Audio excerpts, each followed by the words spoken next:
الحمد لله نحمده ونستعينه ونستغفره ونؤمن به ونتوكل عليه ونعوذ بالله من شرور أنفسنا ومن سيئات أعمالنا من يهده الله فلا مضل له ومن يضلل فلا هادي له وأشهد أن لا إله إلا الله وحده لا شريك له وأشهد أن محمدا عبده ورسوله أما بعد فإن خير الحديث كتاب الله وخير الهدي هدي محمد صلى الله عليه وسلم وشر الأمور محدثاتها وكل محدثة بدعة وكل بدعة ضلالة وكل ضلالة في النار. أعوذ بالله من الشيطان الرجيم. بسم الله الرحمن الرحيم. يا أيها الذين آمنوا أطيعوا الله وأطيعوا الرسول ولا تبطلوا أعمالكم. وقال تعالى وقدمنا إلى ما عملوا من عمل فجعلناه هباء منثورا. محترم حاضرین، ہمارے اپنے حالات کی روشنی میں غور کیجئے. تصور کیجئے ہم میں سے ہر شخص اپنے بارے میں یا کسی ایسے شخص کے بارے میں جس نے بڑی محنت مشقت کی، بڑے سخت و نرم حالات سے گزر کے اس نے کوئی پراپرٹی بنائی، کچھ کمایا کہ میرا گھر بن گیا، میری کچھ جائیداد پراپرٹی بن گئی، جس سے وہ اپنی زندگی کے چلانے اور اپنے اہل و عیال کے تعلق سے امید رکھتا ہے کہ ان کی ضروریات کی تکمیل ہوگی. لیکن اچانک کوئی ایسا حادثہ واقعہ پیش آتا ہے جس کی وجہ سے اس کی ساری جمع پوجی، اس کی بنی بنائی جائیداد پوری کی پوری تباہ ہو جائے، ختم ہو جائے. ایسے واقعات تو ہم دیکھ ہی رہے ہیں. غزہ میں ایک پوری آبادی کو جس طرح سے تہس نہس اور برباد کیا گیا، کچھ بھی نہیں. جن لوگوں کے پاس زندگی کے جو بھی اسباب تھے، ایک بڑی تعداد، تقریباً سب لوگ اس سے محروم ہو گئے. ہمارے یہاں ہمارے ملک میں سیاسی بنیادوں پر کچھ بہانے بازیاں کر کے ایک آدمی کے گھر پر بلڈوزر چلا دیا جاتا ہے. کاروباری اعتبار سے کچھ ایسے قوانین بنا دیے جاتے ہیں کہ اچھے چلتے دھندے، کاروبار اور تجارت جو ہے وہ ٹھپ پڑ جاتی ہے. آدمی مارکیٹ میں مقروض ہو جاتا ہے. انہیں جو کما رہا تھا، کاروبار کی بنیاد پر امید تھی کہ اسے ادا کر کے مزید میں ترقی کروں گا، الٹا وہ مائنس اور منفی میں چلا جاتا ہے. ایسی اور مثالوں پر غور کیجئے اور اپنے آپ کو وہاں رکھیے کہ ہم نے بڑی محنت سے کوئی چیز بنائی، سنواری، اور اچانک وہ چیز تباہ ہو جاتی ہے. ہمیں کیسا محسوس ہوگا؟ یہ دنیا کی بات ہے. دنیا میں ساری تباہی کے باوجود ایک امید تو یہ باقی ہوتی ہے کہ پھر سے آپ تباہ شدہ چیز کو حاصل کر سکتے ہیں، کما سکتے ہیں، نئی شروعات کر سکتے ہیں. لیکن یہی بات آپ دینی اعتبار سے قرآن و حدیث پر ایمان رکھتے ہوئے ہم جن چیزوں کو سنتے، مانتے، پڑھتے ہیں، اس معاملے میں غور کیجئے کہ دنیا کی زندگی میں ہم نے جو کچھ اعمال کیے، اچھے برے، جس کی بنیاد پر ہر انسان کو امید ہوتی ہے، خاص طور سے ہر مسلمان کو، کہ میرے جو بھی ٹوٹے پھوٹے اعمال ہیں، اللہ تبارک و تعالیٰ سے جو امیدیں ہیں، اس بنیاد پر میں شاید آخرت میں کامیاب ہو جاؤں. ایک امید رکھتا ہے اور امید رکھنی چاہیے. لیکن اگر کوئی ایسا بندہ جس نے بڑی محنت کی ہو، نمازیں پڑھی، فرائض کے ساتھ نوافل کا اہتمام کیا، روزے رکھے، حج و عمرہ اپنی استطاعت کے مطابق ادا کیا، زکاتیں ادا کی جس کی طاقت جیسی ہے، صدقہ و خیرات کیا، دیگر نیکیاں کی، فضائل پر خوب محنت کی، خوب اجر و ثواب کی امید باندھے، لیکن قیامت کے دن اگر اسے یہ پتہ چلے کہ اس نے جو کچھ نیکیاں کی تھی ساری کے ساری تباہ ہو گئی، اللہ رب العالمین نے اسے ضائع کر دیا، بیکار کر دیا، بے وزن ہے وہ. اور یہ مضمون قرآن و حدیث میں آپ کو بہت سارے مقامات پر بہت ساری قسم کے لوگوں کے تعلق سے ملے گا. ایک لمبی فہرست ہوگی. میں نے سورہ فرقان کی 2 آیتیں جو پڑھی تھی، اس میں سے سورہ فرقان کی دوسری آیت کا ٹکڑا پڑھا. اللہ رب العالمین نے اس میں اسی منظر کو پیش کیا ہے، وَقَدِمْنَا إِلَى مَا عَمِلُوا مِنْ عَمَلٍ، کہ جو بھی یہ لوگ عمل کیے ہوں گے، کفار و مشرکین کے بارے میں ہے، منکرین کے بارے میں ہے، جو بھی عمل کیا ہوگا فَجَعَلْنَاهُ هَبَاءً مَنْثُورًا، اسے ہم بکھرے ہوئے پراگندہ گرد و غبار کی طرح بنا دیں گے, ہوا میں اڑ جائے گا, کوئی وزن نہیں ہوگا. سوچیے اپنے آپ کو وہاں رکھ کے. ہم میں سے جتنے لوگ یہاں بیٹھے ہیں, تھوڑی دیر کے لیے بطور محاسبہ اپنے آپ پر غور کیجئے کہ ہم سے جو بھی نیکیاں ہو رہی ہیں, اللہ نہ کرے اگر یہ جواب قیامت کے دن ہمارے لیے ہو کہ تمہاری کوئی نیکی بھی وزن والی نہیں ہے, تو کیا بنے گا؟ وہاں تو دنیا میں تباہی کے بعد دوبارہ اٹھنے کھڑا ہونے کی جو ایک امید ہوتی ہے وہ بھی موقع نہیں رہے گا. اہل جہنم یا ناکام لوگ اللہ رب العالمین سے بار بار کہیں گے کہ ہم کو پھر سے دنیا میں بھیج دے, ہم وہ عمل اب نہیں کریں گے جو پہلے کرتے تھے, اب اچھے عمل کریں گے, صحیح عقیدہ اختیار کریں گے. ہر بار انہیں جواب ملے گا کہ جو ایک موقع ملنا تھا مل چکا, اب تمہیں اسی انجام کے ساتھ رہنا ہے. غور کیجیے. اور اگر کوئی شخص دنیا میں محنت کرنے کے بعد آخرت میں اس انجام سے دوچار ہونے والا ہے, بالفرض کہ اس کا کوئی وزن ہی نہیں ہے, تو دنیا میں بھی اس کی نیکیوں کے جو فوائد قرآن و حدیث میں بتائے گئے ہیں اور جو امید رکھتا ہے کہ اللہ نے کہا ہے کہ اگر تم یہ کرو گے تو تم کو برکت ملے گی, یہ کرو گے تو دشمن سے محفوظ رہو گے, یہ کرو گے تو شیاطین الانس والجن کے شر سے اللہ تم کو بچائے گا, اس قسم کی امید سے دنیا میں وہ جو عمل کر رہا ہے, کیا اس کو وہ فائدے ملیں گے جس کے اعمال بروز محشر بیکار اور رائگاں ہو جانے والے ہیں؟ ایسی بہت ساری چیزیں ہیں. بنیادی طور سے یہ جو مشہور آیت ہے قرآن مجید کی, ابھی جو میں نے پہلے پڑھی تھی, یا ایھا الذین آمنوا اطیعوا اللہ واطیعوا الرسول ولا تبطلوا اعمالکم, اے ایمان والو اللہ کی اطاعت کرو, اللہ کی بات مانو, الرسول کی یعنی محمد صلی اللہ علیہ وسلم, رسول بہت سے ہیں, سب پر ہمارا ایمان ہے, ہر سچے رسول پر, لیکن اب شریعت کس کی ماننی ہے, حکم کس کا ماننا ہے؟ الرسول کا. اور الرسول کے اطیعوا کے ساتھ حکم دیا ہے, ایسا حکم کسی اور کے ساتھ نہیں ہے جو آج ہمارے یہاں بہت سارے لوگ دین کے نام پر اختیار کیے ہوئے ہیں. رسول کو رسول مان رہے ہیں, محمد رسول اللہ کا کلمہ پڑھتے ہیں, سنت کی اتباع کا دعویٰ بھی کرتے ہیں, لیکن کئی مقامات پر سنت کے مقابلے امام کا قول آ جائے تو سنت چھوڑتے ہیں. اپنے سماج کی رسم و روایت آئے تو روایت پکڑتے ہیں, سنت کو رونتے ہیں, تعویل کرتے ہیں, مخالفتیں کر کے. بہت سی نیکیاں بزرگوں سے جو پیری مریدی کے قائل ہیں وہ پیر صاحب سے لے لیتے ہیں, پیر صاحب کو قرآن حدیث زیادہ سمجھتا ہے, اب لاکھ آپ حدیث بتائیں قرآن بتائیں ماننے کو تیار نہیں ہے. وہ اللہ کے رسول کی بات نہیں مان رہا ہے, اللہ کے اس حکم کو نہیں مانتا, اللہ کی بات نہیں مان رہا ہے, رسول کی نہیں مان رہا ہے, کسی کی بھی مانتا ہو, حضرت عیسیٰ اور حضرت موسیٰ علیہ السلام کی بھی مانتا ہو, تو قابل قبول نہیں ہے اللہ کے یہاں رسول اللہ صلی اللہ علیہ وسلم کے آنے کے بعد. تو اللہ کی مانو, رسول کی مانو. ولا تبطلوا اعمالکم, اور اپنے اعمال کو ضائع نہ کرو. میرے بھائیو زندگی اتنی آسان نہیں ہے, جنت بہت سستی نہیں ہے. ہم کو عمل کرنا ہے. نمبر 1, اس عمل میں نشیب و فراز آتے ہیں, کئی جگہ جذبات کی خواہشات کی قربانیاں دینا پڑتی ہیں, کئی جگہ لوگوں کی مخالفتیں سہنا پڑتی ہیں. آپ سنت پر عمل کریں گے, بدعتی آپ سے نفرت کریں گے. آپ اسلام پر چلیں گے تو فرقہ پرست آپ کو ستائیں گے. تکلیف آتی ہے, دکھ ہوتا ہے. تو عمل کرنا ہے, مخالف حالات میں بھی ڈٹے رہنا ہے, ایمان پر, ایمان کے تقاضوں پر. ایک دوسرا نمبر کہ عمل کرنا ہے تو کیسے کرنا ہے جو مفید ہو. ایک آدمی اگر آپ کو کوئی کارخانے دار یا مالک آپ کو کام دیتا ہے, مزدوری دیتا ہے, وہ آپ کو ایک کام بتاتا ہے, اور شام کو جب آپ شام کو یا ہفتہ پورا ہونے پر تنخواہ کے لیے جاتے ہیں اور وہ کہے کہ آپ نے جو محنت کی ہے میرے حساب سے کی نہیں ہے, اس لیے کوئی تنخواہ نہیں ملے گی آپ کو, تو آپ کو کیسا لگے گا؟ اور یہ بھی بتائیے کہ کیا یہ ظلم ہوگا کہ جو کام اس نے آپ کو دیا آپ وہ کام چھوڑ کر کوئی اور کام کر رہے ہیں؟ تو وہ تو وجہ ہے اس کا فیصلہ کہ تنخواہ نہیں مل سکتی تم کو, کیونکہ تم نے وہ کام کیا ہی نہیں جو دیا گیا تھا. اسی کو اللہ تعالیٰ کے دین و شریعت پر منطبق کیجئے کہ اللہ نے جو دین دیا ہے, اس دین کے جو تعلیمات اور اصول ضابطے بتائے ہیں, اگر ایک آدمی دین پر عمل کرنے کا دعویٰ تو کرتا ہے لیکن عمل ویسے نہیں کرتا جیسے اللہ نے بتایا, رسول نے بتایا صلی اللہ علیہ وسلم, تو کیا وہ مزدوری کے لائق ہے؟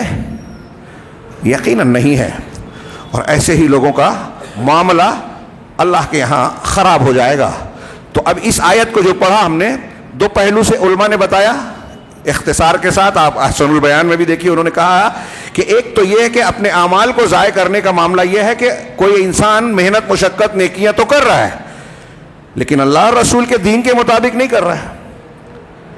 مطلب یہ ہے کہ وہ کفر اور شرک کے راستے پر ہے, کافروں منافقین کے راستے پر ہے, تب قابل قبول نہیں. لیکن ایک آدمی وہ بھی ہے جو اپنے آپ کو مسلمان کہتا ہے لیکن اس کی نیکیاں, اس کی نماز اللہ کے رسول صلی اللہ علیہ وسلم کے نماز کی طرح نہیں ہے, اس کے روزے نبی کی تعلیم کے مطابق نہیں ہیں, اس کے عقیدے میں, اس کے اعمال میں کئی ایسی چیزیں ہیں جو قرآن و حدیث کے بالکل خلاف ہیں, متضاد ہیں.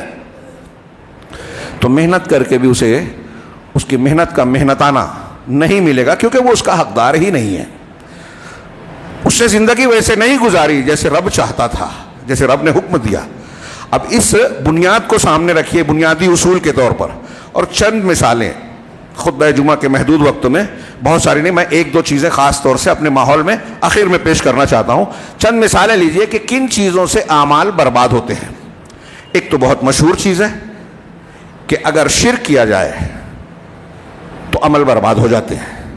اس کو دوسرے لفظوں میں کہیے شرک کی ضد کے طور پر اخلاص. اخلاص فی العقیدہ, اخلاص فی العمل. ہم لوگ صرف اخلاص میں یہ سمجھتے ہیں کہ جو آدمی کام کر رہا ہے اس میں کچھ نیت کی ہلکی پھلکی گڑبڑ ہو جائے تو اخلاص نہیں رہا. بالکل صحیح ہے, لیکن اخلاص دین کو اللہ کے لیے خالص کرنا, پیور بنانا. اب یہ خالص کیسے ہوگا؟ اگر ایک آدمی شرک اکبر یا کفر اکبر کر رہا ہے تو اس کا عقیدہ ہی مخلص یا اخلاص والا نہیں رہا. قرآن میں آپ بار بار پڑھتے ہیں, بعض آیتوں میں اللہ نے کہا وَمَا أُمِرُوا إِلَّا لِيَعْبُدُوا اللَّهَ مُخْلِصِينَ لَهُ الدِّينَ, اور بعض جگہ مخلصا لہ الدین فاعبد اللہ مخلصا لہ الدین, اللہ کے لیے دین کو خالص کرتے ہوئے. تو اللہ کے لیے دین کو خالص کرنے کا مطلب کیا ہے؟ یعنی وہ ساری عقیدت مندیاں, ربوبیت و الوہیت کے سارے حقوق و جذبات جو اللہ کے لیے بندہ رکھتا ہے وہ سارا کا سارا صرف اللہ کے لیے ہو. جہاں آپ کے اندر 1% یا اس کا کچھ حصہ بھی کسی اور کے لیے وہ جذبہ آ گیا جو اللہ کے لیے ہوتا ہے, اخلاص نہیں رہا, ملاوٹ آ گئی. ہاں, تو اب ملاوٹ والا عمل اللہ قبول نہیں کرتا. من عمل عملا اشرک فیہ معی غیری, صحیح مسلم کی حدیث قدسی ہے. من عمل عملا اشرک فیہ معی غیری, جس نے کوئی بھی ایسا عمل کیا جس میں میرے ساتھ میرے علاوہ کسی اور کو, غیری میرے علاوہ کو شریک ٹھہرایا, ہاں ترکتہ وشرکہ, اس کو بھی میں چھوڑ دیتا ہوں, اس کا کوئی عمل قبول نہیں ہوتا. اس کو بھی چھوڑ دیتا ہوں, یعنی وہ بے یار و مددگار ہوتا ہے. وہ شرک ہو, اور اس کے شرک کو بھی چھوڑ دیتا ہوں, وہ قبول نہیں ہوتا. اور ایسے ہی لوگوں کے لیے کہا وَقَدِمْنَا إِلَىٰ مَا عَمِلُوا مِنْ عَمَلٍ فَجَعَلْنَاهُ هَبَاءً مَنْثُورًا. چھوٹی موٹی بات نہیں ہے, فکر کی بات ہے, توجہ کی بات ہے. تو اخلاص میں بہت سی دلیلیں ہیں, میں کئی چیزیں بیان کرنا چاہتا ہوں, اس لیے ایک دو دلیل پر اکتفا کر رہا ہوں. اخلاص میں سب سے پہلے شرک اکبر سے آدمی کا عقیدہ عمل صاف ہونا چاہیے. تھوڑی دیر کے لیے سوچئے, اگر شرک اکبر ہے ایک انسان کے اندر, وہ سال میں 5 سال میں پوری زندگی میں غیر اللہ کو مثال کے طور پہ سجدہ کیا اور توبہ نہیں کیا, سجدہ کر رہا ہے غیر اللہ کو جو عبادت ہے. اب یہ سجدہ ایک مثال دے رہا ہوں, رکوع کیا, سجدہ کیا, غیر اللہ کو حاجت روا مشکل کشا مان کر اس سے مانگا, کسی اور کو اللہ کی طرح مردوں کو زندہ کرنے والا مانا, جیسا کہ ہمارے یہاں بزرگوں کی شیخ عبد القادر جیلانی اور دوسرے بہت سارے اولیاء و صالحین کی شخصیت بیان کرتے ہوئے, ان کے بلند مقام کو بیان کرتے ہوئے لوگ کہتے ہیں کہ حضرت علی میں شیعہ کے عقائد میں ہے اہل بیت حضرت علی کے بارے میں مردوں کو زندہ کر سکتے. شرک اکبر. تو کسی بزرگ کے تعلق سے وہ بات مانے جو اللہ کی خصوصیت ہے, یہ مانے کہ میری دعا کو وہ سنتے ہیں, قبول کرتے ہیں, ان کی قبر کا طواف کرے جا کے, ان سے ویسی امید رکھے جیسی اللہ سے ہونا چاہیے, ان پر ویسے بھروسہ توکل کرے جو اللہ سے ہونا چاہیے, ان سے ویسا خوف رکھے. یہ عبادات کی مختلف قسمیں ہیں, ظاہری باطنیاں. ان میں سے کسی ایک چیز کو بھی اگر غیر اللہ کے لیے پھیرا, آپ وہ واقعہ سن چکے ہیں کہ ایک مکھی کی وجہ سے ایک آدمی جہنم میں گیا, غیر اللہ کو چڑھاوا چڑھا, تو یہ شرک اکبر ہوا. اس شرک اکبر کی بنیاد پر زندگی کا کوئی بھی عمل قبول نہیں ہوگا, کوئی بھی. نماز, روزہ, حج, زکوٰۃ سب برباد. آپ بار بار سنتے ہیں سورہ زمر کی آیت کہ ہم نے آپ سے پہلے کہ وہ انبیاء کی طرف بھی وحی کی اور آپ کی طرف بھی وحی کی. کیا کی؟ لئن اشرکت لیحبطن عملک. اگر آپ نے بھی شرک کیا، نبی صلی اللہ علیہ وسلم انبیاء شرک کر ہی نہیں سکتے تھے، لیکن اس کی شناعت، اباحت اور ہمیں سمجھانے کے لیے اللہ نے کہا کہ نبی بھی اگر شرک کریں جو ناممکن ہے، اگر کر لیں تو آپ کا بھی سارا عمل برباد. ایسی اور دلیلیں سورہ انعام میں انبیاء کے کئی 18 انبیاء کا ذکر کرنے کے بعد ان کے بارے میں ان کی وہی لوگ ہدایت پر ہیں، اسی کا طریقہ اختیار کرو. دین وہی چلے گا، اللہ کے یہاں وہی قبول ہوگا جو انبیاء کے دین کے موافق ہو، عقیدے میں، عبادت میں، اعمال میں. جو انبیاء کے خلاف ہے اللہ کے یہاں قبول نہیں، کتنا بھی اچھا دکھے کوئی بھی نام ہو. دھوکہ دیتے ہیں، فریب میں ڈالتے ہیں اپنے آپ کو بھی دوسروں کو بھی، جو یہ کہتے ہیں کہ سارے مذہب صحیح ہیں، کوئی جیسے بھی ہے چلنے دو، سارے مسلک صحیح ہیں، کوئی حرج نہیں. سب کو اللہ کے رسول صلی اللہ علیہ وسلم نے جنتی نہیں کہا، 73 میں سے ایک کو کہا. سب صحیح کیسے ہو سکتے ہیں؟ تو اللہ تبارک و تعالیٰ نے انبیاء کا ذکر کرنے کے بعد کہا وَلَوْ أَشْرَكُوا لَحَبِطَ عَنْهُمْ مَا كَانُوا يَعْمَلُونَ. اگر وہ بھی شرک کرتے تو ان کے سارے عمل برباد ہو جاتے. یہ شرک اکبر کی بات میں نے کہی، آپ بار بار سنتے ہیں لیکن اور یہ دہراتے رہنا چاہیے، اپنے بچوں کو پڑھاتے رہنا چاہیے. آج دیکھ رہے ہیں ہم ہمارے نوجوان اہل حدیث گھرانے کے، دوسروں کی بات چھوڑیے، ان کے یہاں آج ایسی چیزیں، ایسے جراثیم پائے جا رہے ہیں کھلے طور پر، ایسی تقریریں، کلپ سنتے ہیں، فارورڈ کرتے ہیں، تائید کرتے ہیں، جو سراسر متفق علیہ قرآن و سنت کے متفق علیہ عقیدوں کے خلاف ہے. جیسے صحابہ کرام کی شخصیت، ان کے خلاف کوئی مرزا، کوئی سلمان، کوئی فلاں فلاں بولتا ہے، ہمارے نوجوان اس کو سن رہے ہیں، فارورڈ کر رہے ہیں. میں ایسے لوگوں کو منبر رسول سے ذمہ داری کے ساتھ کہہ رہا ہوں، میں ایسے لوگوں کو قرآن و حدیث کو ماننے والا نہیں مانتا جو کسی صحابی پر انگلی اٹھائیں، جو وحدت الوجودی ڈاکٹر اسرار جیسے لوگوں کو سنتے ہیں، آگے بڑھاتے ہیں کہ ہر چیز میں اللہ ہے، وہ اسے بیان کرتا ہے، ابن عربی کی تائید کرتا ہے، اس کا رد کرنے والے علامہ ابن تیمیہ پر تنقید کرتے ہیں، قرآن کی غلط تفسیر کرتا ہے، اور ہمارا نوجوان اس کو پسند کرتا ہے. اچھی تقریر کس مذہب کے ماننے والے کے اندر اچھے مقرر نہیں ہیں؟ بڑے بڑے قابل سائنٹسٹ اور کیا کیا گزرے ہیں دوسرے مذہب کے لوگ. تو شخصیات کی صلاحیت کی وجہ سے آپ ان کے باطل کو قبول کر لیں گے، ان کی تائید کریں گے؟ ہو رہا ہے ہمارے یہاں. یہ اس بات کی دلیل ہے کہ ہمارے یہاں تربیت کی کتنی کمی ہے. یہ جو میں آج بیان کر رہا ہوں، ہو سکتا ہے بہت سارے پرانے لوگ یہ کہتے ہوں کہ یہ تو بہت مشہور مضمون ہے، لیکن میں محسوس کرتا ہوں کہ اس کی آج ہم کو ضرورت ہے. اخلاقی اعتبار سے بھی، اعتقادی اور فکری اعتبار سے بھی بڑی کمزوریاں ہیں، اور ہم اپنے آپ کو اہل علم، اپنے آپ کو کمتر سمجھتے تھے، ہم لوگ جہالت کے ساتھ اپنے آپ کو بڑا عالم سمجھتے ہیں. یہ آج کے زمانے کا ایک بہت بڑا فتنہ ہے، اور گمراہیوں کا شکار ہو کے سمجھتے ہیں کہ ہم صحیح راستے پہ چل رہے ہیں. آپ اگر غلط راستے پہ چل رہے ہیں تو آپ کی محنت رائے گاں جائے گی. یہ میں بیان کرنا چاہتا ہوں آج کے خطبے میں، کہ غلط عقیدے سے ہو یا غلط طریقے سے ہو، غلط طریقے سے مطلب دین سے طریقے سے ہٹ کر، آپ اگر بڑی محنت کر رہے ہیں، اپنے آپ کو کتنا بھی دیندار سمجھ رہے ہیں، اپنے آپ کو تسلی دے رہے ہیں، یہ خطرہ ہوگا. اور اگر ہٹے ہیں تو یقینی طور سے خطرہ ہے کہ قیامت کے دن آپ کی محنتوں کے بارے میں یہ کہہ دیا جائے کہ کوئی وزن ہی نہیں ہے. کیا بنے گا؟ دوبارہ موقع نہیں ملے گا. تو یہ میں نے ایک چیز بیان کی، اس کو جو میں نے شروع میں ایک مثال دی تھی، گھر بلڈوزر، قرآن نے ایک مثال دی ہے، بڑی پیاری مثال دی ہے. اخلاص عمل کے ضد میں شرک اکبر کو ذکر کیا. شرک اصغر اگر آ جائے، شرک اکبر ہوگا تو سارے عمل برباد. شرک اصغر جیسے ریاکاری حدیثوں میں ہے، دلیلوں کو میں فی الحال تفصیل میں نہیں جاتا. شرک اصغر اگر ہے تو جس عمل میں آئے گا صرف وہ عمل برباد ہوگا. آپ نماز پڑھ رہے ہیں، آپ کو لگا کہ فلاں صاحب مجھے دیکھ رہے ہیں یا لوگ مجھے دیکھ رہے ہیں، تو اور سنوار کے پڑھ رہے ہیں کہ لوگ مجھے بڑا اچھا سمجھے کہ بڑی اچھی نماز پڑھتا ہے، بڑا نیک ہے. یہ جو مثال میں دے رہا ہوں یہ حدیث میں ہے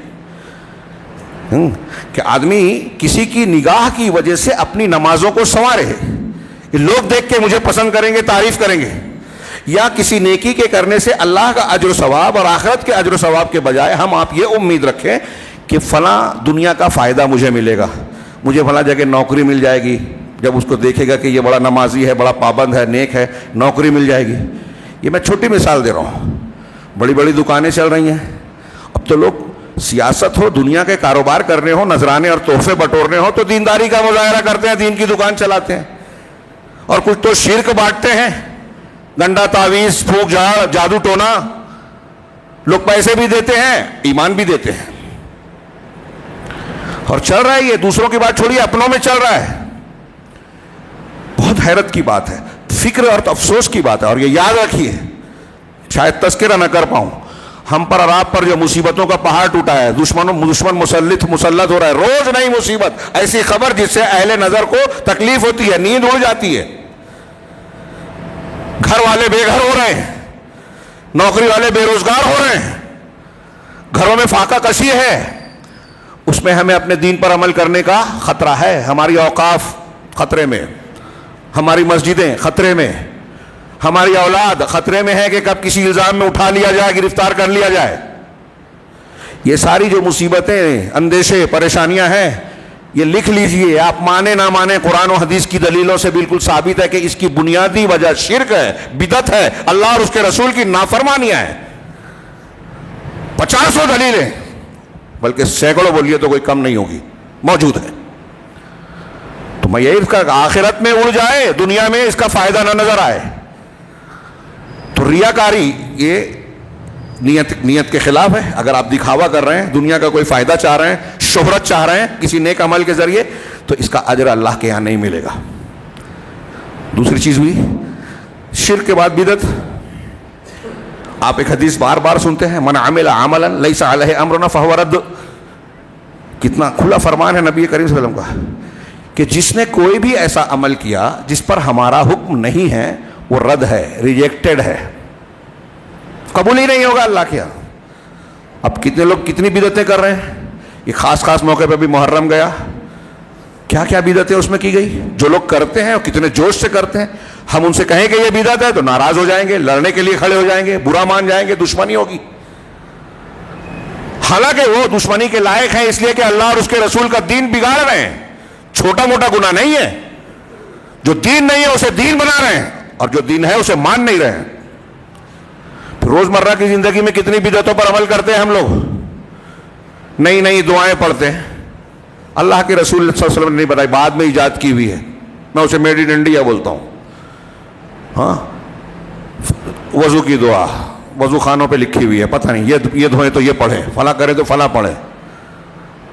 روزہ افطار کرنے کی دعا جو اللہ کے رسول سے نہیں ہے وہ بتاتے ہیں، اور جو ضعیف روایت بھی اس میں بھی اضافہ کر دیتے ہیں. تسبیح، تراویح، فلاں، معلوم نہیں کتنی دعائیں ہیں، کتنے فضائل ہیں، جھوٹے واقعات جو قرآن و حدیث کے خلاف ہیں.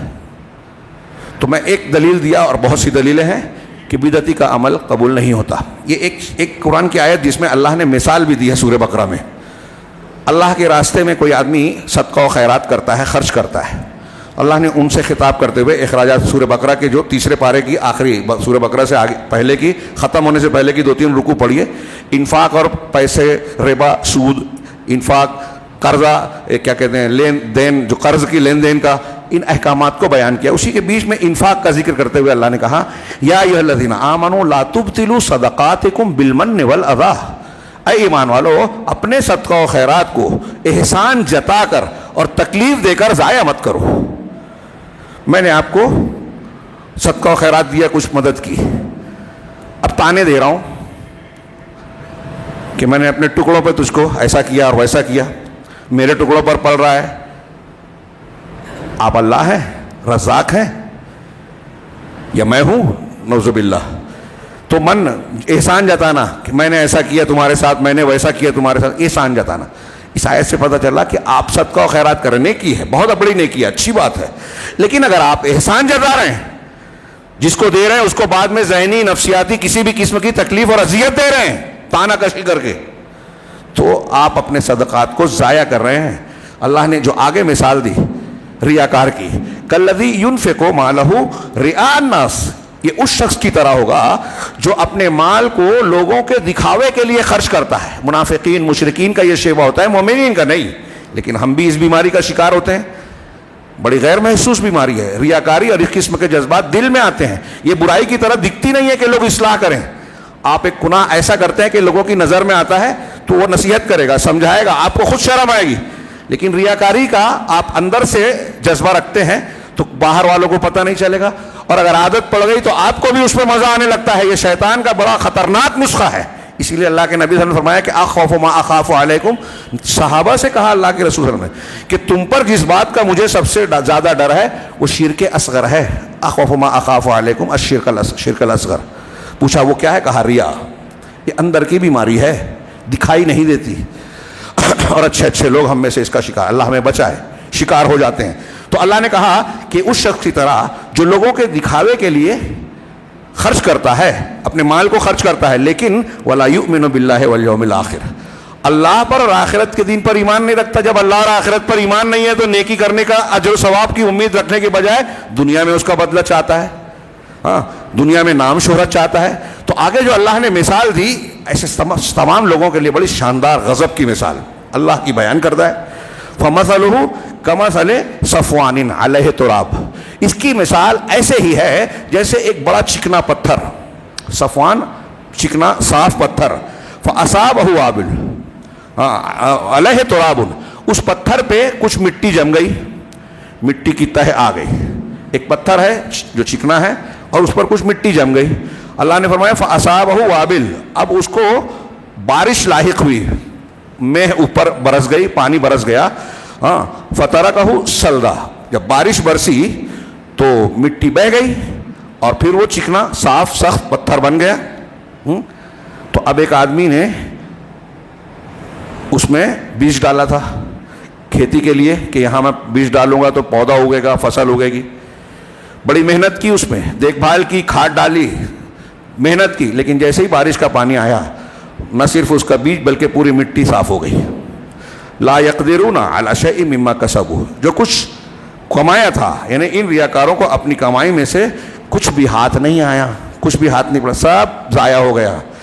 ایسے ہی کوئی ریاکار شخص ہے، احسان جتانے والا شخص ہے، قرآن و حدیث کے خلاف نیکیاں کرنے والا شخص ہے، مطلب کرتا ہے لیکن ایسے عمل بھی کر پاتا ہے جس سے وہ بیکار ہو جاتی ہیں. ان کا معاملہ ایسا ہی ہوتا ہے.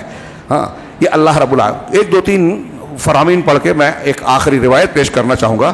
اللہ تبارک و تعالیٰ نے سورہ محمد میں فرمایا والذین کفروا فتعسا لہم واضل اعمالہم، جن لوگوں نے کفر کیا ان کے لیے ہلاکت ہے اور اللہ ان کے اعمال کو ضائع کر دے گا. کفر سے اعمال ضائع ہو جاتے ہیں. ہمیں جائزہ لینا چاہیے کہ ہمارے عقیدے عمل میں کتنے کفر ہیں، کفریات ہیں. پڑھنا چاہیے، ضروری ہے. طلب العلم فریضۃ کا یہی مطلب ہے کہ آپ جانے کہ کفر اور شرک کیا ہے اپنے آپ کو بچانے کے لیے.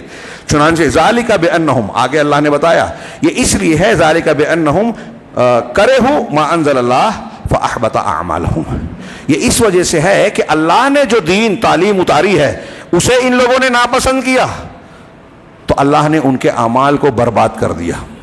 یہ جو آخری جملہ میں نے پڑھا، ہمارے یہاں شیخ محمد عبد الوہاب کا ایک رسالہ پڑھایا، سعودی عرب میں رٹاتے ہیں چھوٹے چھوٹے بچوں کو، رٹ لیتے ہیں وہ کہ ایمان کے نواقص، ایمان کو توڑ دینے والی چیزیں کیا ہے. بہت ساری ہیں. شیخ محمد عبد الوہاب نے مشہور 10 چیزوں کا ذکر کیا، اس میں سے ایک یہ ہے کہ کوئی شخص نبی صلی اللہ علیہ وسلم کی لائی ہوئی تعلیمات میں سے کسی چیز کو ناپسند کرے، کراہیت کا کو اختیار کرے، مجھے یہ پسند نہیں ہے، یہ کفر ہے. آپ لا الہ الا اللہ کہہ رہے ہیں، مسلمان ہیں، اگر آپ کے اندر اللہ بچائے یہ آ گیا تو آپ مسلمان نہیں رہے. لا الہ الا اللہ ٹوٹ جائے گا، ایمان ٹوٹ جائے گا، برباد ہو جائے گا، آدمی اسلام سے باہر ہو جائے گا. ان 10 امور میں سے ایک یہ ہے کہ ما جاء بہ رسول، یعنی رسول کی تعلیمات کو جو اللہ نے آپ پر نازل کی ہے اس کو ناپسند کرنا، پورا ہی نہیں کچھ چیزوں کو. اب آج غور کیجیے، آج مسلمانوں میں کتنے لوگ کہلاتے ہیں منکرین حدیث کو تو چھوڑ ہی دیجیے، کھلا انکار حدیث ہے تو کھلا کفر ہے، انکار قرآن ہے. بہت سارے دانشور کہلانے والے، فلاں بات دماغ میں نہیں آتی، فلاں چیز قابل قبول نہیں. حصے بکرے کی جو تعلیمات ہیں ہم میں سے کتنے لوگ ہیں سمجھ میں نہیں آتی. ہمارے شہر میں نے بھی کہا تھا، کوئی محلہ، شاید کوئی گلی نہ ملے جہاں ایک دو گھر ایسا نہ ہو کہ والد انتقال ہو گیا، دادا کا پردادا کا، دوسری تیسری نسل چوتھی نسل ہے، حصے بکرے کا جھگڑا ہی چل رہا ہے. ہو ہی نہیں رہا ہے. کیوں نہیں ہو رہا ہے؟ دنیا کی باتیں، رکاوٹیں بیان کی جاتی ہیں. میں اس کو ایسا کہوں ایک جملے میں کہ اللہ کا حکم متعلقین کو قبول نہیں ہے. جس کا جو حصہ بنتا ہے قبول نہیں ہے، اس کو لگتا ہے میرا حصہ کم ہو جائے گا. حصے بکرے کے معاملے میں دیکھیے، شادی بیاہ کے معاملے میں دیکھیے، اللہ اور اس کے رسول کی تعلیمات ہمارے لیے قابل قبول جیسے لگتا ہی نہیں ہے. بہت سارے لوگوں کے لیے الحمدللہ ہمارا شہر میں کافی غنیمت ہے کہ جہیز اور فلاں جو دنیا کی بحثیں ہوتی ہیں کسی کو داڑھی پسند نہیں ہے، اس پر تنقید کرتا ہے، علماء کا مذاق اڑاتا ہے داڑھی کی وجہ سے، علماء ہی نہیں جو زاہد ہیں، عابد ہیں، نیکوکار لوگ ہیں. کوئی مذاق اڑاتا ہے 4 شادی کی اجازت پہ، اس لیے کہ غیر مسلم کی سمجھ میں نہیں آتا. وہ غیر مسلم جو ایک شادی تو کرتا ہے لیکن دوسرے بہت سارے ناجائز تعلقات رکھتا ہے. ہمارا سماج بھی ویسا ہی ہو گیا ہے کہ یہاں نکاح میں بڑی رکاوٹ ہے، دوسرا تیسرا آپ نہیں کر سکتے. بیوہ متعلقہ کو زوجیت میں نہیں لائیں گے لیکن بیوہ متعلقہ پر بری نگاہ ڈالنے والے کثرت سے ملیں گے. ہاں، کتنے معاملات سامنے آتے ہیں جب قوم کا معاملہ پولیس اسٹیشن اور وہاں سے آتا ہے تو پوری قوم شرمسار ہوتی ہے. یہ الگ بات ہے کہ آج ہمارے شرم کا پانی بھی مر گیا ہے کہ عزت دار گھرانوں کی بچیوں کی ایسی خبریں آتی ہیں جس سے آدمی پانی پانی ہو جائے، لیکن ہمارے اوپر ہمیں فرق نہیں پڑتا. یہ بے غیرتی کہاں سے آئی؟ اس کا نتیجہ ہم سب بھگت رہے ہیں، پورا سماج، پورے مسلمان. آج کتنی اخلاقی برائیاں کس حد تک چلی گئی ہیں. میں سمجھتا ہوں بہت سے لوگ آ کے بتاتے کہتے ہیں کہ بہت سی باتیں تو سامنے نہیں آتی، جو آتی ہیں وہی انتہائی خطرناک. اور یہ تو خبروں میں آ رہا ہے اب غیر مسلموں سے تعلق. یعنی ایک مسلمان لڑکی یا لڑکا بھی کہہ لیجئے غیر مسلم سے نکاح کرتا ہے تو کیا اس نے اللہ اور رسول کی تعلیم کا انکار نہیں کیا کہ میں نہیں مانتا کہ ایک مشرک سے شادی نہیں ہو سکتی؟ اور پھر ایک تعداد کے بارے میں خبر آتی ہے کہ مرتد ہو گئے. چونکہ یہ خبریں آئی تھی نقل کرنے میں شرم آتی ہے لیکن پھر بھی معلوم ہونا چاہیے ہم کہاں جا رہے ہیں. ایک مسلم بچی بھاگتی ہے، کئی دنوں کے بعد پولیس اسٹیشن سے ماں باپ کا بلانا آتا ہے. بچی ایک بچے کے ساتھ کہتی ہے میں نے اس سے شادی کر لی، اگر تم بھی میرا اس مذہب میں آ جاؤ تو ٹھیک ہے، ورنہ میں تو اس مذہب کو قبول کر لی، اسلام چھوڑ دیا. کئی باتیں اس میں وقت نہیں ہے. ایسے لوگ کسی کو اس پر اعتراض تو آپ اس کے ذمہ دار ہیں. آپ دوسری تیسری شادی کو رواج دیجئے، بیوہ متعلقاؤں کا مسئلہ حل ہوگا، زنا کم ہوگا، شہر میں بستی میں سہارا ملے گا، یتیم بچوں کو سہارا ملے گا، بہت سے مسائل کا حل ہوگا. مگر ہمیں اللہ اور رسول کی بات قبول نہیں ہے. جو اللہ نے حلال کیا وہ قبول نہیں. یعنی دوسری تیسری شادی، اس کا ہم مذاق اڑاتے ہیں، غیر مسلموں کے اعتراض کو ہم بھی دہراتے ہیں. ہمارے یہاں ہندو ثقافت کا اثر ہے مسلمانوں پر اس معاملے میں. اور دوسرا جو اللہ نے حرام کیا ہے اس کو قبول کر رہے ہیں، اس کو سن کے ہوتا ہے، ماحول ہے، چلتا ہے. بچی کالج جا رہی ہے، معاملہ بگڑ گیا، نگرانی نہیں کی، کوئی بات نہیں، عمر ہے، تقاضا ہے. مسجد میں نہیں جا سکتی، فتنہ ہے. مسجد میں فتنہ ہے، کالج میں نہیں ہے. یہاں دین سیکھے گی، وہاں دنیا سیکھے گی. اور دین سے زیادہ آج دنیا ہی اہم ہو گئی ہے، اسی پہ معاملات چلتے ہیں.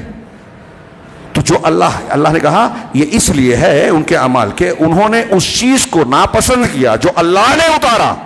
اللہ جو اتار رہا ہے ہمیں پسند نہیں ہے اگر تو کفر ہے، کفر. اللہ نے کہا فَأَحْبَطَ أَعْمَالَهُمْ، تو اللہ نے ان کے اعمال کو جو ہے برباد کر دیا.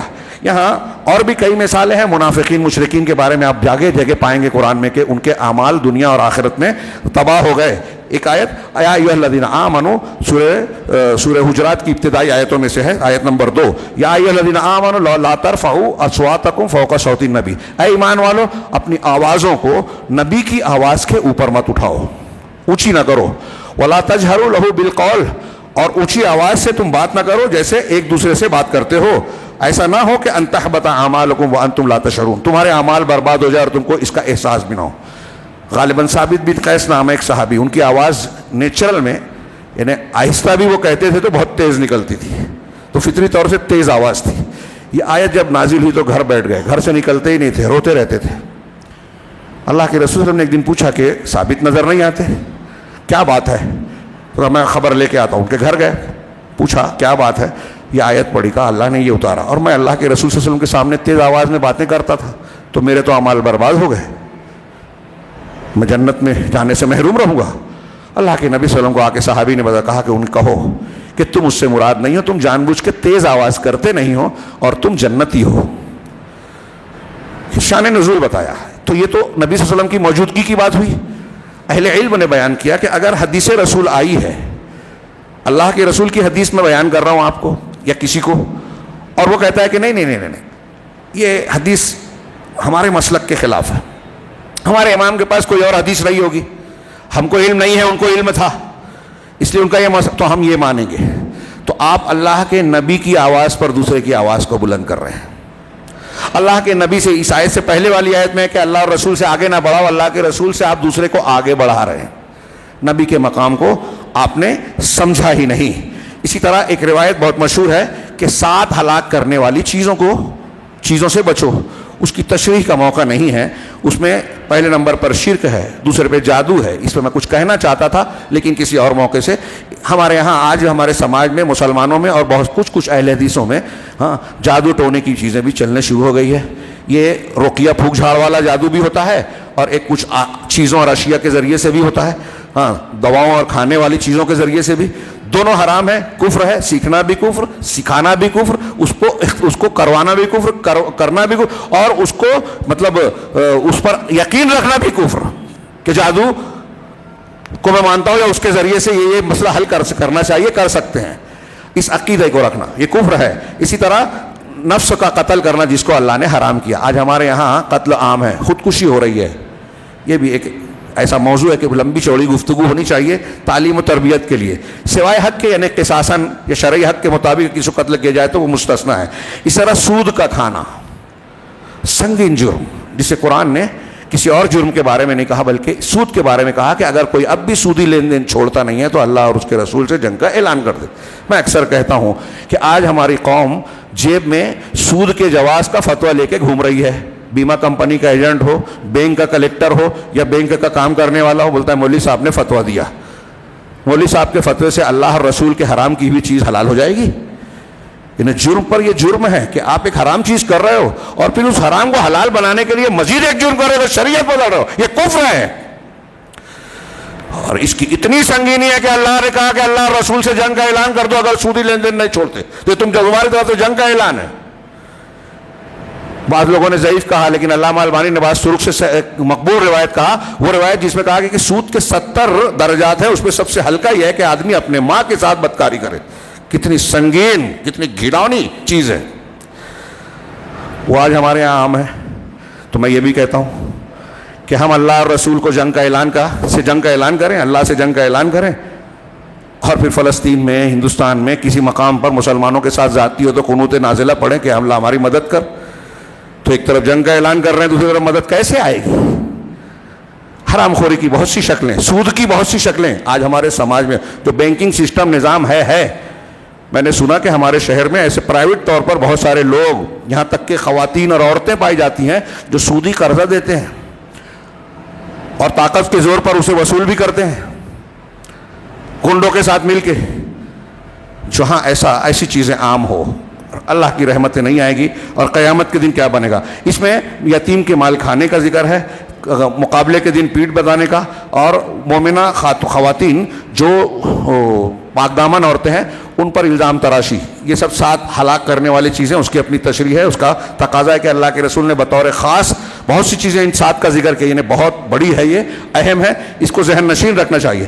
اسی طرح کچھ روایتیں ایسی بھی ہیں کہ جو شخص کسی کاہن کے پاس آئے, نجومی کاہن, آج کل ہمارے یہاں ایپ ملتا ہے, لوگ کمپیوٹر پہ دیکھتے ہیں کہ میری ڈیٹ آف برتھ یہ ہے, فلاں دن فلاں تاریخ کو اور پیدا ہوا. ہندوؤں میں ہے نا, وہ کنڈلی دیکھتے ہیں, اور پھر آج کل ٹی وی پہ چلتا ہے تو بہت سے ٹی وی پہ دیکھتے ہیں, کچھ کنڈلی دیکھ کے ایپ سے دیکھتے ہیں میری قسمت کا حال کیا ہوگا. ماننا نہ ماننا دوسری بات ہے, آنا ہی گناہ ہے ان کے پاس. اور حدیث میں جو آئے ان کی بات مانے تو اس کی وہ اللہ کے رسول پر نازل کی ہوئی چیز کا انکار کرنے والا ہے, یعنی قرآن کا.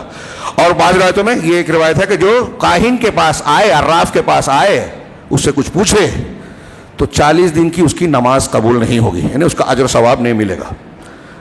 جو شراب پیتا ہے اس کی 40 نمازیں قبول نہیں ہوتی, نیکی کر رہا ہے لیکن اس کا اجر و ثواب نہیں ملے گا. یہاں ایک روایت, آخری روایت معاف کر رہا ہوں, تھوڑی سا وقت زیادہ ہو گیا.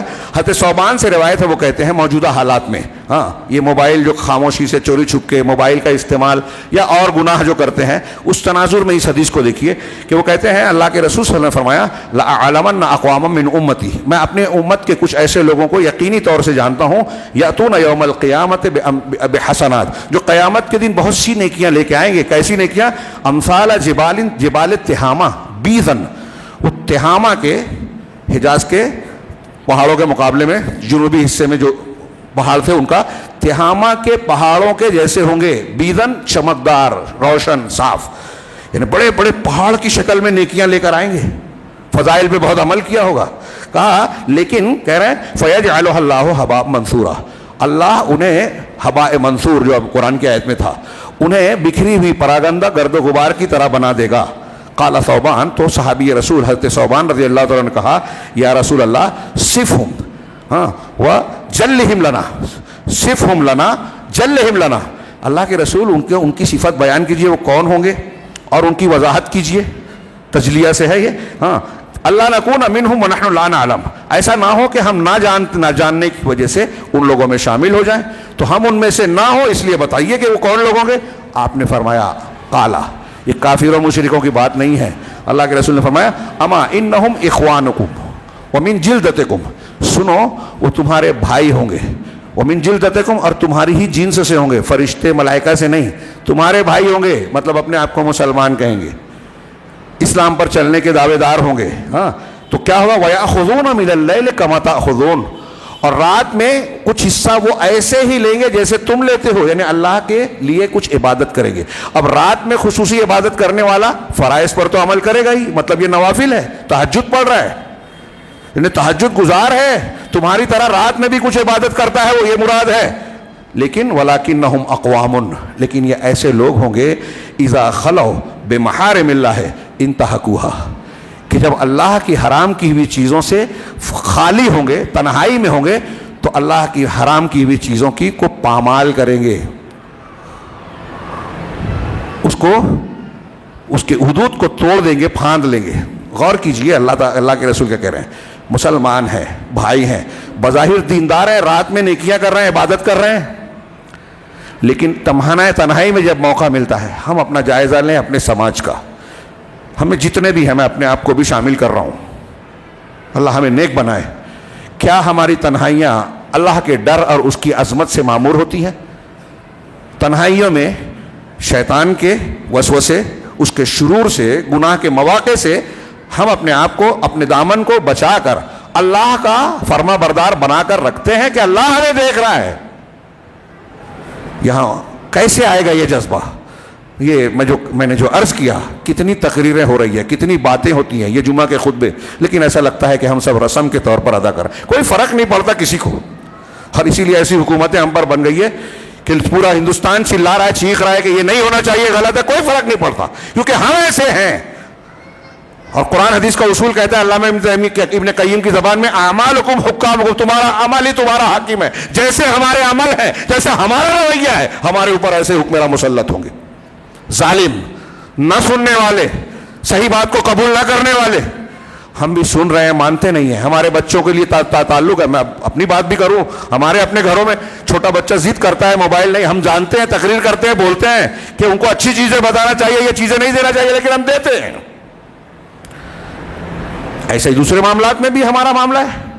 اب کتنے لوگ کتنی گندی جو چیزیں سامنے آ جاتی ہیں، کچھ واقعات پکڑے جاتے ہیں، بے نقاب ہو جاتے ہیں، وہ تو خبر بنتے ہیں، بعض چیزیں چھپی کی چھپی رہتی ہیں.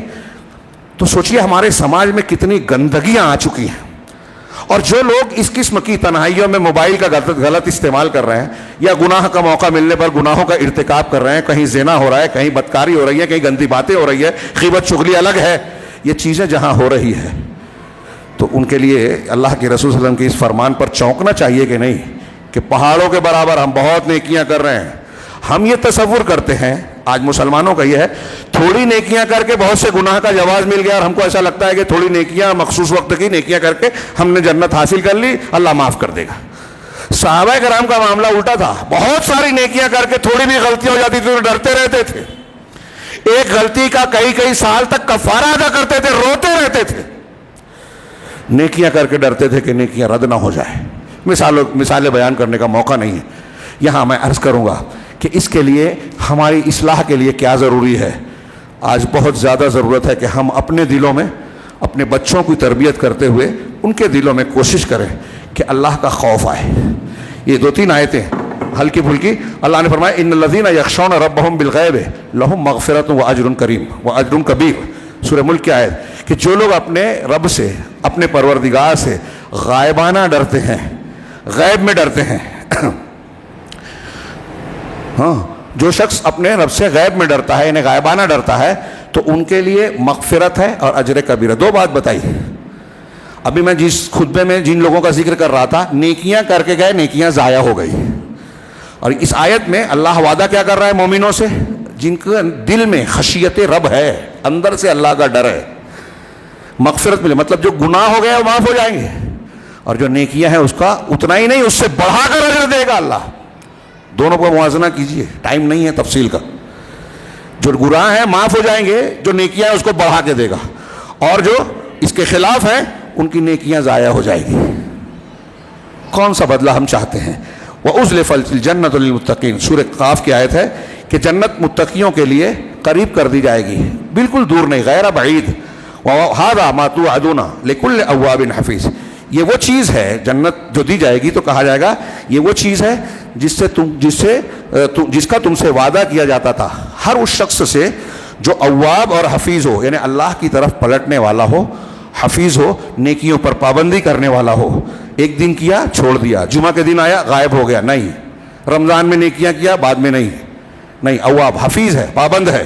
ہاں من خشی الرحمن بالغیب, ہاں جو شخص رحمان سے غائبانہ طور سے ڈرے گا, وجاء بقلب منیب اور انابت والا یعنی رجوع اور توجہ دینے والا دل لے کر آئے گا, اس کے لیے جنت قریب ہوگی, اس کو اجر اور مغفرت ملے گی. ان آیتوں میں جو خشیت کا ذکر کیا گیا ہے, جب تک ہمارے دل میں یہ نہیں ہوگی تو ہماری تنہائیاں اللہ کی عظمت و تعظیم اور اس کے حکم کے مطابق گزرنے والی نہیں بنے گی. وہ 7 لوگ جو عرش کے سائے میں ہوں گے قیامت کے دن, ان میں اللہ نے ایک کا ذکر کیا اور کہا کہ رجل دعته امرأة ذات حسب و جمال, وہ آدمی جس کو حسب نسب اور خوبصورتی والی عورت گناہ کی دعوت دے, فقال انی اخاف اللہ, اور وہ یہ جواب دے کہ نہیں میں یہ کام نہیں کر سکتا, میں اللہ سے ڈرتا ہوں. وہ اللہ کا ڈر ضروری ہے اور ہمیں اس پر محنت کرنی چاہیے. اور میرے بھائیو, اگر آپ چاہتے ہیں کہ فلسطین کا مسئلہ ہو, ہمارے یہاں جو قوانین کی سختیاں سازشیں رچی جا رہی ہیں ان کے شرور سے دنیا کے مختلف خطوں میں جو مسلمانوں کے خلاف معاملات ہو رہے ہیں ان کے شرور سے ہم محفوظ ہوں. ہم جب اللہ سے دعا کریں, اللہ دعا قبول کرے, اللہ کی رحمت ہمیں گھیر لے. اگر ہم یہ چاہتے ہیں تو اس کے بغیر ممکن نہیں ہے, خشیت کے بغیر, اللہ کے خوف.